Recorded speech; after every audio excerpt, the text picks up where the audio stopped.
ऐसा कहा जा रहा है कि हमारे देश में बजट इंग्लैंड जैसे लिया जा रहा है और बजट से जो पैसा मिल रहा है उसका सर्विस सोमाली जैसे देशों की जैसे दिया जा रहा है। सोमालिया बहुत डाकू वाला देश है, तो उसका मतलब ये हुआ कि टैक्स तो हम लोगों के ऊपर बहुत सारा लग रहा है, लेकिन जो सेवा दिया जा रहा है वो सोमालिया जैसे देशों की तरह दिया जा रहा है, वो लूटा जा रहा है। अब ये सब चीज़ें निर्भर करती हैं बजट पे। सारी चीज़ें जितनी भी चीज़ें हैं वो निर्भर करती हैं बजट से। आज के इस वीडियो में हम देखेंगे बजट क्या होता है, बजट के प्रकार क्या होता है शून्य आधारित बजट, क्या होता है आउटकम बजट, क्या होता है जेंडर बजट, और बजट के बारे में जो बेसिक फैक्ट है जो एग्जाम में पूछे जाते हैं उसके बारे में हम समझेंगे। सबसे पहले देखिए टॉपिक जो है, टॉपिक है जीएस का, और जीएस का टॉपिक का पढ़ने का सबसे अच्छा तरीका ये होता है कि जीएस में दो तरह की चीजें होती हैं। सबसे पहले होता है फैक्ट और दूसरा होता है कॉन्सेप्ट। फैक्ट और कॉन्सेप्ट, अगर आप कॉन्सेप्ट समझ लेते हैं तो फैक्ट अपने आप याद हो जाता है। सबसे पहले हम बजट क्या होता है, बजट का इतिहास क्या है, बजट कितने प्रकार का होता है, बजट की आवश्यकता क्यों है, अगर बजट नहीं आएगा तो उससे क्या प्रभाव पड़ेगा, इसके बारे में हम समझेंगे। सबसे पहले हम समझेंगे कि आखिर बजट क्या होता है। तो ध्यान से देखिए, किसी भी देश की अर्थव्यवस्था के लिए, अर्थव्यवस्था मतलब पैसे का जुगाड़, कितना खर्च होगा, कितना कमाया जाए, किसी भी देश की अर्थव्यवस्था के लिए उसका कितना आय होगा और कितना उसका व्यय होगा। आय मतलब इनकम, व्यय मतलब एक्सपेंडिचर। एक्सपेंडिचर मतलब कोई भी देश, किसी भी देश का आने वाले वर्षों में, इस वर्ष में आगामी वर्ष में कितना खर्चा होगा, कितना उसका इनकम होगा, कितना उसका व्यय होगा, कितना कमाई होगी, कितना खर्चा होगा, उसी का ब्यौरा जो दिया जाता है उसको कहते हैं हम बजट। तो बजट का सिंपल परिभाषा होता है कि किसी भी देश की अर्थव्यवस्था के लिए आगामी वर्ष के आय और व्यय के ब्यौरे को हम बजट कहते हैं। अब बजट का नाम बजट क्यों पड़ा, तो देखिए सबसे पहले जब जब पूरी दुनिया में लोकतंत्र जब उजागर हुआ तो सबसे पहले लोकतंत्र का जन्मदाता इंग्लैंड को यानी ब्रिटेन को कहा जाता है। अब ब्रिटेन का एक प्रधानमंत्री था रॉबर्ट वालपोल। ब्रिटेन का प्रधानमंत्री कौन था, रॉबर्ट वालपोल। रॉबर्ट वालपोल जो था ये वित्त मंत्री था। वित्त मंत्री था तो ये एक दिन संसद में बैठक हो रही थी तो एक चमड़े के थैला में जितने भी वित्त संबंधित कागजात थे, कागज हो गए थे सब पैसा वैसा संबंधित, उसको एक चमड़े के थैले में लेकर संसद में गया और जैसे ही चमड़े के थैले को खोला और जैसे ही उसमें से कागज वगैरह निकाला तो संसद के सभी सदस्य हंसने लगे, कहे बजट खुल गया, बजट खुल गया, बजट खुल गया। क्योंकि चमड़े को इंग्लिश में, चमड़े को वहाँ के भाषा में बजट कहा जाता था, यानी कि चमड़े का थैला। यही पूछता है कि बजट का मतलब क्या होता है, तो बजट का मतलब होता है चमड़े का थैला।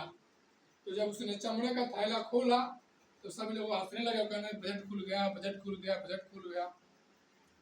तभी से जितनी भी वार्षिक वित्तीय विवरण यानी कि वार्षिक इनकम और एक्सपेंडिचर, आय और व्यय की जानकारी जो दी जाती है वो बजट नाम के शब्द से दी जाती है। बजट का अर्थ होता है चमड़े का थैला। चमड़े का थैला ये होता है बजट का अर्थ। चमड़े का थैला ये फ्रांस से लिया गया है, इतना ध्यान रखिए। ठीक, अब बजट के बारे में अब हम समझते हैं कि बजट कितने प्रकार का होता है। अब देखिए जो रॉबर्ट वालपोल ने जो भी अपने सांसद में जो प्रदर्शन किया था वो 1773 ईस्वी में किया था, और तभी से बजट को मतलब वार्षिक वित्तीय विवरण की एक साल के आने वाले एक साल के बारे में क्या खर्चा होगा, क्या इनकम होगा, उसकी जानकारी को दिया जाने लगा, उसे क्या कहा जाने लगा, बजट कहा जाने लगा। सबसे पहले आप इसका स्क्रीन शॉट लीजिए, उसके बाद हम आगे बढ़ते हैं।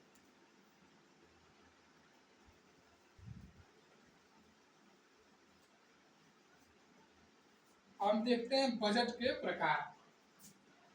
बजट कितने प्रकार का होता है।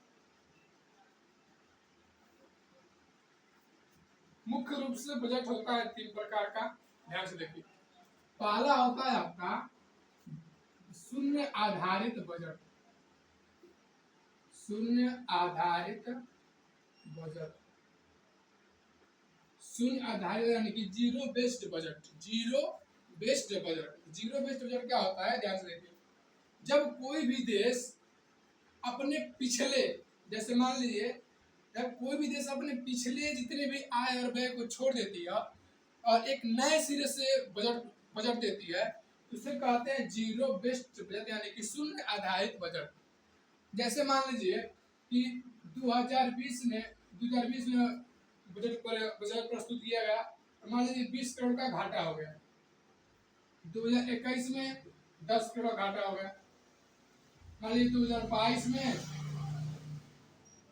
10 करोड़ का लाभ हो गया बजट से, और 2023 में फिर से 10 करोड़ का हानि हो गया। अब 2024 में मान लीजिए ऐसा किया जाए कि जितने भी 2023, 22, 21, 20 इन चारों वर्षों की जानकारी को एकदम रद्द कर दिया जाए कि अब हमें अब कुछ नहीं मानते, हम नए सिरे से बजट को प्रस्तुत करेंगे। तो इस प्रकार से जब बजट प्रस्तुत किया जाता है तो उसे कहते हैं जीरो बेस्ड बजट यानी कि शून्य आधारित बजट। जब कोई भी देश अपनी अर्थव्यवस्था में पिछली जानकारी को छोड़ करके एक नए सिरे से बजट को प्रस्तुत करता है, उसे कहते हैं शून्य आधारित बजट यानी कि जीरो बेस्ड बजट। सर्वप्रथम इसका प्रयोग जो है अमेरिका में किया गया था। अमेरिका में जिमी कॉस्टर थे, उसी ने सबसे पहले इसका प्रयोग किया था। तो इम्पोर्टेंट है नहीं, बस इतना समझिए कि जीरो बेस्ड बजट होता क्या है। तो शून्य आधारित बजट समझ में आ गया होगा। अब बढ़ते हैं बजट के अगले प्रकार में। तो बजट का अगला प्रकार होता है आपका जेंडर बजट। जेंडर बजट, अब देखिए जेंडर बजट क्या होता है। तो जेंडर बजट में आता है जैसे कि जब पुरुषों और महिलाओं के लिए अलग अलग बजट को प्रस्तुत किया जाए तो उसे हम कहते हैं जेंडर बजट। यानी पुरुषों के लिए कुछ अलग नियम कानून के लिए अलग पैसा, महिलाओं के लिए अलग पैसा। जैसे महिलाओं के लिए इस समय महालक्ष्मी योजना आ रहा है, बेटी बचाओ बेटी पढ़ाओ योजना आ रहा है, तो वो अलग, वो पुरुषों के लिए नहीं है। जब महिलाओं और पुरुषों के लिए अलग अलग बजट आता है तो उसे कहते हैं जेंडर बजट। जेंडर बजट 2001 से इसकी 2001 से ट्रेंडिंग में आ गया। 2001 से ही आता है हमारे देश में जेंडर बजट आता है। लड़कों के लिए अलग, लड़कियों के लिए अलग, कुछ कुछ समय में। तो जब पुरुषों और महिलाओं के लिए अलग अलग बजट आता है तो उसे कहते हैं जेंडर बजट। तीसरा आता है आपका आउटकम बजट। तीसरा आता है आउटकम बजट। आउटकम बजट, अब देखिए आउटकम बजट क्या होता है, बहुत सिंपल है। देखिए जब सरकार पिछले वर्षों में कितना खर्च हुआ है, कितना कमाई हुआ है, उसकी जानकारी देती है तो उसे कहते हैं आउटकम बजट। यानी कि वो इसका मान लीजिए कार्य का इम्पैक्ट था और इम्पैक्ट का आउटकम क्या निकला, उसे कहते हैं आउटकम बजट। यानी कि जब सरकार पिछले खर्चों और कमाई का ब्यौरा देती है उसे कहते हैं आउटकम बजट। यानी कि उसका क्या मतलब क्या खर्चा हुआ, कितना खर्चा हुआ, कौन कौन से काम हुए, कौन कौन सी परियोजनाएं चली, कौन कौन परियोजना बाकी है। तो इसके बारे में जब जानकारी देती है पिछले वर्ष के, आगामी वर्ष के लिए नहीं, जब पिछले वर्ष की जानकारी दिया जाता है उसे कहते हैं आउटकम बजट। यानी कि क्या प्राप्त हुआ पिछले वर्ष। जैसे मान लीजिए कि 2024 चल रहा है, मान लीजिए इस समय हम लोग की वित्त मंत्री निर्मला सीतारमण है, तो 2023 में क्या क्या खर्च हुआ, कितना इनकम हुआ, कितना खर्च हुआ, किस योजना पर कितना पैसा खर्च हुआ, अगर इसकी जानकारी अगर देती हो तो उस बजट को कहा था आउटकम बजट। यानी कि ये बता रही है क्या ना हमें आउटकम क्या प्राप्त हुआ है हमारे बजट का। तो ये तो हो गया बजट के प्रकार, शून्य आधारित बजट, जेंडर बजट और आउटकम बजट। तो सबसे पहले इसका स्क्रीनशॉट ले लीजिए।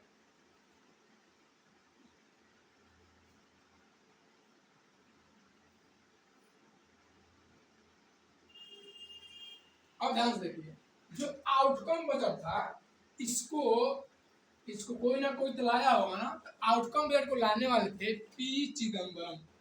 आउटकम बजट को कौन लाए थे? पी चिदम्बरम। चिदम्बरम, पी चिदम्बरम, ये बहुत इंपॉर्टेंट है। आपको क्या कौन सा पी चिदम्बरम। और जो हमारे शून्य आधार बजट है यानी कि जीरो बेस्ड बजट है, जीरो बेस्ड बजट मान लीजिए अब एक देश का बजट अलग से निकलता है, हर राज्य का बजट अलग से निकलता है। 28 राज्य 8 केंद्र प्रदेश है, तो राज्य भी अपना बजट निकालती है। जैसे उत्तर प्रदेश, यूपी बिहार, पश्चिम बंगाल, तो सभी राज्य अपने अपने लिए बजट लाते हैं। तो जीरो बेस्ड बजट सर्वप्रथम दुनिया में तो अमेरिका में आया था शून्य आधारित बजट, लेकिन भारत में आंध्र प्रदेश राज्य में सबसे पहले जीरो बेस्ड बजट आया था, वो लागू भी हो गया। तो जीरो बेस्ड सर्वप्रथम आंध्र प्रदेश में आया था, आंध्र प्रदेश में। ठीक, आइए हो गया बजट के प्रकार। इतने समय बजट क्या होता है, बजट के प्रकार तीन है, gender budget, zero based budget और आउटकम बजट। ये बजट के तीनों प्रकार हो गए। अब देखिए बजट की प्रक्रिया आखिर में होती कैसे है, क्या क्या किया जाता है उसके बारे में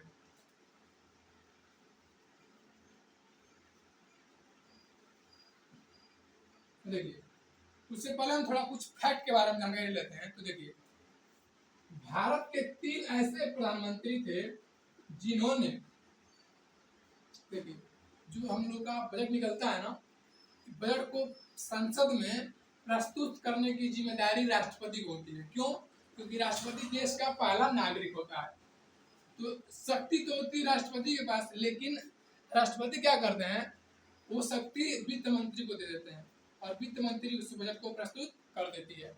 ऐसा नहीं है कि केवल वित्त मंत्री ही कर सकती है, बजट को कोई भी प्रस्तुत कर सकता है, लेकिन वित्त मंत्री फाइनेंस की मिनिस्टर होती हैं, उनको उसके बारे में अधिक जानकारी होती है, इसीलिए अधिकतम वित्त मंत्री को ही बजट प्रस्तुत करने का अधिकार दिया जाता है।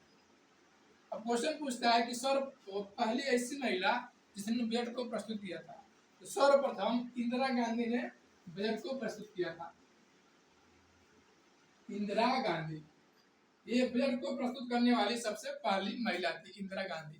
ठीक, लेकिन ये पूर्णकालिक नहीं थी, यानी कि 5 साल तक बजट प्रस्तुत नहीं की, दीर्घकालिक थी। मतलब दीर्घकालिक मतलब छोटे समय के लिए, एक का 2 साल प्रस्तुत की थी, ये दीर्घकालिक थी। लेकिन अगर पूछेगा कि बजट प्रस्तुत करने वाली पूर्णकालिक मंत्री कौन है, तो पूर्णकालिक मंत्री निर्मला सीतारमण जी। तो यहाँ पर आता है निर्मला सीतारमण, ये पूर्णकालिक थी, यानी कि 5 साल तक ये लगातार बजट को प्रस्तुत की है, इसलिए इनका नाम हो गया निर्मला सीतारमण, पूर्णकालिक बजट प्रस्तुत करने वाली। और 3 ऐसे लोग थे जो प्रधानमंत्री पद के रहने पर भी बजट को प्रस्तुत किया। वैसे तो बजट वित्त मंत्री प्रस्तुत करती हैं, लेकिन पंडित जवाहरलाल नेहरू, पीटी नेहरू, इंदिरा गांधी और राजीव गांधी, ये 3 ऐसे लोग थे जो प्रधानमंत्री पद के रहते हुए बजट को प्रस्तुत किए थे, यानी कि उस समय वित्त मंत्री को बजट प्रस्तुत नहीं कर दिया गया था। ये बहुत इंपॉर्टेंट है। सबसे पहले पंडित जवाहरलाल नेहरू, उसके बाद इंदिरा गांधी, उसके बाद से राजीव गांधी। इन तीनों लोग जो थे प्रधानमंत्री पद के रहते हुए भी बजट को प्रस्तुत किए थे।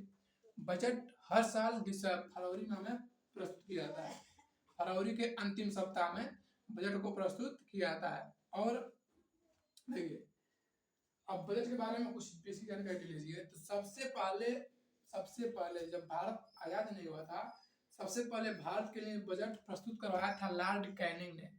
तो लॉर्ड कैनिंग तो वायसराय था, लेकिन लॉर्ड कैनिंग ने बजट प्रस्तुत कराया था वित्त मंत्री जेम्स विल्सन से। जेम्स विल्सन उस समय भारत का वित्त मंत्री था, तो लॉर्ड कैनिंग वायसराय था, तो जिम्मेदारी उसी की थी। तो लॉर्ड कैनिंग ने वित्त मंत्री से भारत का एकदम गुलाम भारत का सबसे पहले बजट प्रस्तुत कराया था। उसके बाद से स्वतंत्र भारत आया, तो स्वतंत्र भारत का बजट 1947 ईस्वी में, तो 1947 में स्वतंत्र भारत का बजट प्रस्तुत किए थे आर.के. शेट्टी।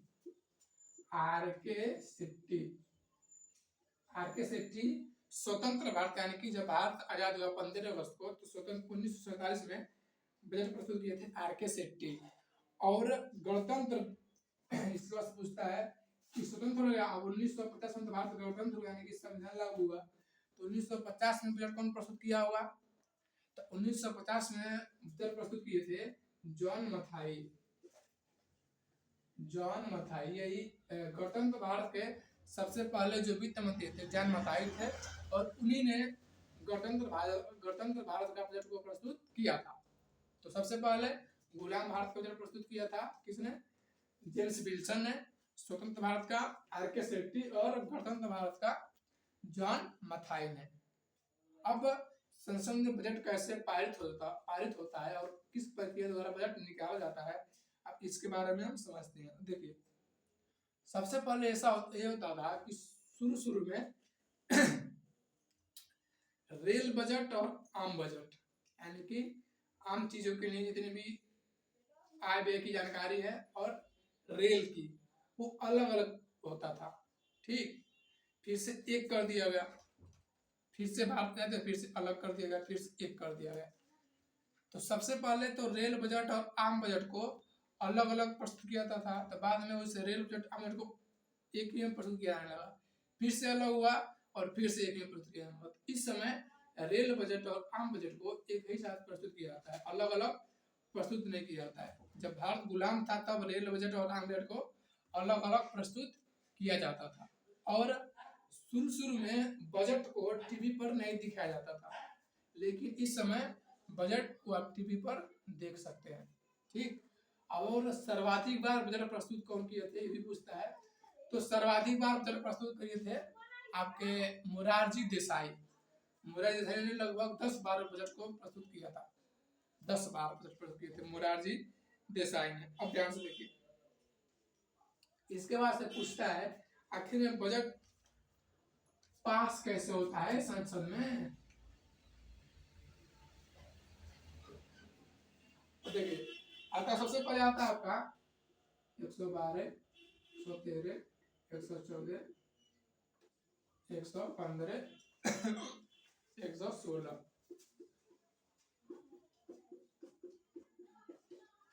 और ध्यान से देखिए, 112, 13, 14, 15, 16 क्या लिखे हैं? पूछ रहे हैं क्या लिखा है? तो ये है आर्टिकल। ये क्या है? आर्टिकल, यानी कि अनुच्छेद, सारे अनुच्छेद हैं। देखिए, बजट की चर्चा संविधान में नहीं दिया गया है, लेकिन इसका मतलब ये नहीं कि बजट का प्रस्तुत करने का अधिकार। तो आखिर में आप सोचेंगे कि जब बजट का चर्चा ही संविधान नहीं है तो बजट आखिर में प्रस्तुत क्यों किया जाता है? तो बजट की चर्चा है, लेकिन बजट नहीं लिखा है। बजट के जगह पर कोई और शब्द लिखा है, और उस शब्द का नाम है एनुअल फाइनेंशियल स्टेटमेंट, यानी कि वार्षिक वित्तीय विवरण। क्या लिखा है? AFS, यानी कि एनुअल फाइनेंशियल स्टेटमेंट, यानी कि वार्षिक वित्तीय विवरण, यानी कि एक वर्ष की वित्त यानी कि आय और व्यय की जानकारी। ठीक, तो ये आर्टिकल दिया गया 112 ईस्वी में। 112 ईस्वी में, 112 अनुच्छेद में। तो 112 नंबर अनुच्छेद में AFS यानी कि वार्षिक वित्तीय विवरण की चर्चा दिया गया है। ठीक, अब वार्षिक वित्तीय विवरण की चर्चा आप देखिए, आर्टिकल 112 में 112 के तहत जो वित्त मंत्री होती हैं वो अलग अलग कार्य और योजनाओं को प्रस्तुत करते हैं कि आने वाले वर्ष में कौन कौन सा कार्य होगा, कौन कौन सी योजनाएं आएंगी, क्या क्या होगा। ठीक, तो आर्टिकल 112 के अनुसार सबसे पहले वित्त मंत्री संसद में अलग अलग कार्य और योजनाओं के बारे में जानकारी प्रस्तुत करती हैं। अब देखिए, अब जानकारी प्रस्तुत कर दी, तब इसके ऊपर बजट के ऊपर कंट्रोल करने वाला भी कोई ना कोई होगा। तो संसद की अलग अलग समितियां होती हैं, अलग अलग डिपार्टमेंट। संसद की जिम्मेदारी है पूरे देश की, तो संसद में अलग अलग समिति होती है अलग अलग चीजों को निपटारा करने के लिए। तो उसी समिति में से एक समिति होती है जिसका नाम है प्राक्कलन समिति। क्या बोले हम?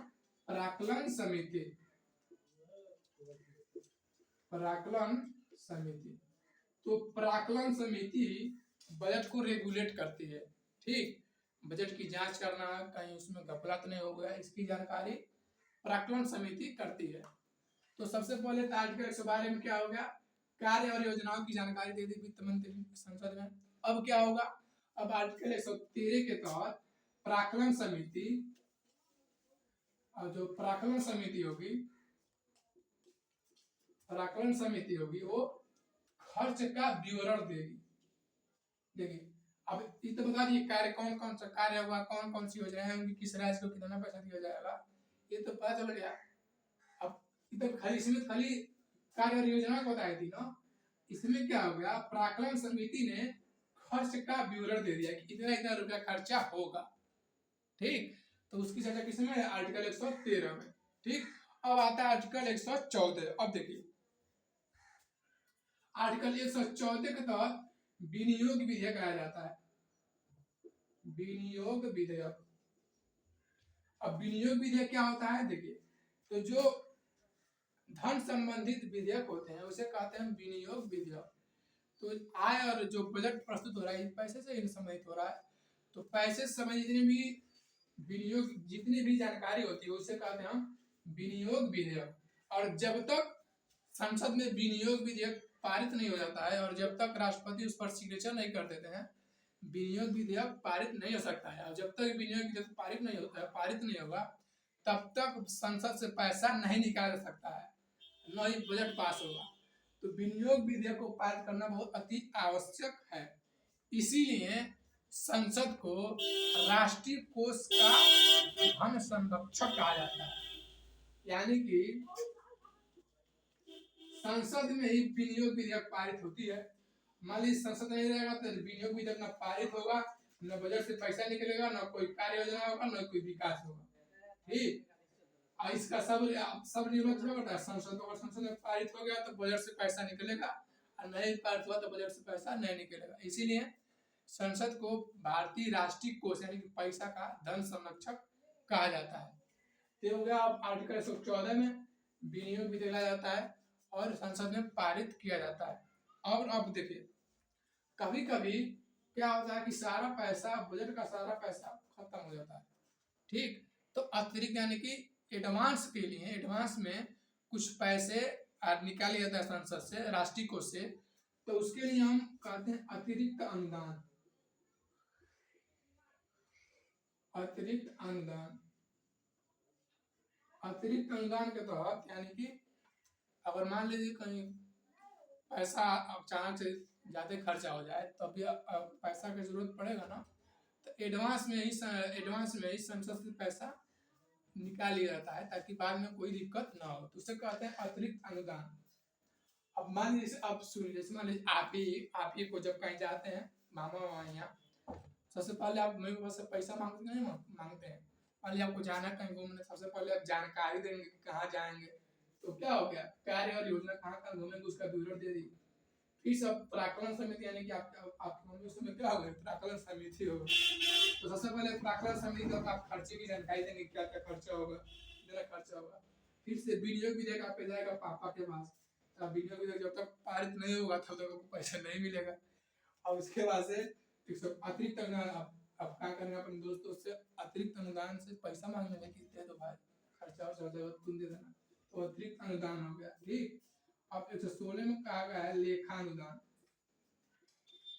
लेखा अनुदान आपके लिए इम्पोर्टेंट है नहीं। ठीक, इम्पोर्टेंट तो बताते हैं, आपके लिए इम्पोर्टेंट नहीं है, नहीं बताएंगे। ठीक, तो इतना, अब इस तरह से संसद में बजट पास होता है, इस तरह से संसद में पैसा निकाला जाता है। सबसे पहले क्या कहता है, सबसे पहले दिसंबर के फरवरी में बजट को प्रस्तुत किया जाता है। ठीक, सबसे पहले बजट के बारे में जानकारी दी जाती है। उसके बाद से प्राक्कलन समिति के द्वारा खर्च का विवरण दिया जाएगा। खर्च का विवरण देने के बाद विनियोग विधेयक पारित कराया जाएगा। सभी जितने भी 545 सदस्य लोकसभा और राज्यसभा के जितने भी सदस्य होंगे वो सभी लोग को बजट पे बोलने का दिया था कि आप भी बोलिए, कुछ बोलिए, 20-20 मिनट 30 मिनट सभी लोग बोलते हैं कि उसके जो पक्ष में होगा उसकी बड़ाई करेगा, जो विपक्ष में होगा उसकी बुराई करेगा। सिंपल है। अब पूछता है कि संसद को राष्ट्रीय कोष का धन संरक्षक क्यों कहा जाता है, क्योंकि संसद में विनियोग विधेयक पारित होता है और जब तक विनियोग विधेयक पारित नहीं हो सकता संसद से पैसा नहीं निकाला जा सकता। इसलिए संसद को राष्ट्रीय कोष का धन संरक्षक कहा जाता है। और 115 अतिरिक्त मान लीजिए कहीं पैसा ऐसा घट गया, एडवांस में पैसा निकालने के लिए अतिरिक्त अनुदान की व्यवस्था किया गया है। अब इसके बाद से देखिए इतना समझ में आता है। अब देखिए जो इस समय हम लोग का बजट प्रस्तुत हुआ है, अब इस समय की जानकारी ले लेते हैं। अब 2024 का बजट की जानकारी, अब जो 2024 में बजट प्रस्तुत हुआ है, तो ऐसा कहा जा रहा है कि अब छोड़िए उसके बारे में, जानने दीजिए, पॉलिटिक्स पर नहीं जानना चाहिए। अब देखिए 2024 के बजट में मैं थोड़ी सी जानकारी आपको देता हूँ, जो जितना आपको समझ में आए। देखिए, एक होता है आपका कारपोरेट टैक्स। देखिए, कारपोरेट टैक्स में एक होता है शॉर्ट टर्म, एक होता है लॉन्ग टर्म, एक होता है शॉर्ट टर्म, एक होता है लॉन्ग टर्म। कैपिटल गेन क्या होता है? Capital gain. देखिए, जब भी आप इस शेयर मार्केट के लिए लाया गया, देखिए हर एक क्षेत्र में टैक्स लगता है, और टैक्स को जो इकट्ठा करता है उसी को मान लीजिए बजट में क्या होगा, बजट में ये नियम कम दिया जाए किस पर कितना टैक्स लगेगा, किस पर कितना टैक्स नहीं लगेगा, कौन कौन किस क्षेत्र में, किस सेक्टर में कितना टैक्स लगेगा। तो उसी टैक्स से ना पैसा लेगी सरकार, तभी ना पैसा खर्च करेगी। सरकार खुद थोड़ी ना कमाती है, हम ही लोग उससे टैक्स लेती है। ठीक, तो देखिए, तो 2024 के बजट में क्या कर दिया गया है कि जो शेयर मार्केट में, देखिए अब शेयर मार्केट में बहुत लोग पैसा लगाते हैं, तो शेयर मार्केट में दो प्रकार के लोग होते हैं। एक होते हैं जो कम समय के लिए पैसा लगाते हैं, एक होते हैं जो अधिक समय के लिए पैसा लगाते हैं। अब देखिए, जो लोग एक साल के लिए पैसा लगाते हैं और एक साल में प्रॉफिट कमाते हैं, उससे कहते हैं हम शॉर्ट टर्म कैपिटल गेन। यानी कि एक साल के अंदर जितना भी प्रॉफिट हुआ है उस पर भी टैक्स लगता है, सरकार उस पर टैक्स लगाती है। और एक होता है लॉन्ग टर्म, यानी कि लंबे समय के लिए भी टैक्स लगता है, तो एक साल से ही ज्यादा के लिए, एक साल से ज्यादा के लिए, एक साल के लिए, करंट एक साल के लिए। तो मान लीजिए एक साल में आप जितना भी प्रॉफिट कमाएंगे उस पर टैक्स लगेगा, और एक साल से ज्यादा रहेगा जितना प्रॉफिट करेंगे उस पर भी टैक्स लगेगा। इसमें क्या हुआ है कि शॉर्ट टर्म कैपिटल गेन और लॉन्ग टर्म कैपिटल गेन में टैक्स को बढ़ा दिया गया, टैक्स को बढ़ा दिया गया और ज्यादा टैक्स लगेगा। पहले ऐसा होता था कि शॉर्ट टर्म के लिए ज्यादा टैक्स लगता था, यानी कि अगर आप एक साल के लिए किसी कंपनी में पैसा इन्वेस्ट कर रहे हैं और प्रॉफिट कमा रहे हैं तो उस पर ज्यादा टैक्स लगता था। लेकिन जो लॉन्ग टर्म होता था उस पर टैक्स कम लगाया जाता, लेकिन इस समय दोनों पर टैक्स बढ़ा दिया गया। इससे जिस दिन बजट प्रस्तुत हुआ उसके 2-3 दिन बाद ही शेयर मार्केट क्रैश हो गया। इसको सब लोग सोचे कि लॉन्ग टर्म को ज्यादा टैक्स लगा, फायदा कौन जाएगा कि कोई प्रॉपर्टी खरीद कर इन्वेस्ट कर रहे हैं। तो इससे सभी जितने भी मिडिल क्लास के लोग हैं,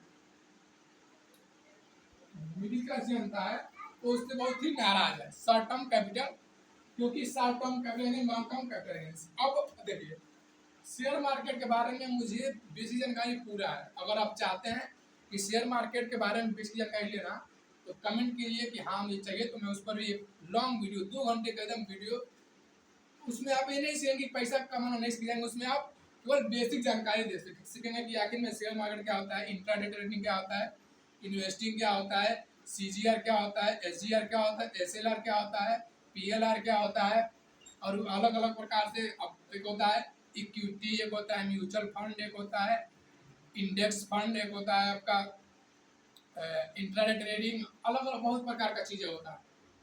एक होता है real estate business, property, gold, bond paper, commodity क्या होता है, इस सब के बारे में जानकारी हमारे पास है। अगर आप चाहते हैं उस पर वीडियो बनाना तो कमेंट कीजिएगा, उस पर वीडियो पक्का आ जाएगा, एकदम 2 घंटे के एकदम लॉन्ग वीडियो है ना, अच्छे समझ में आ जाएगा। तो मिलते हैं अगले वीडियो में, तब तक के लिए जय हिंद।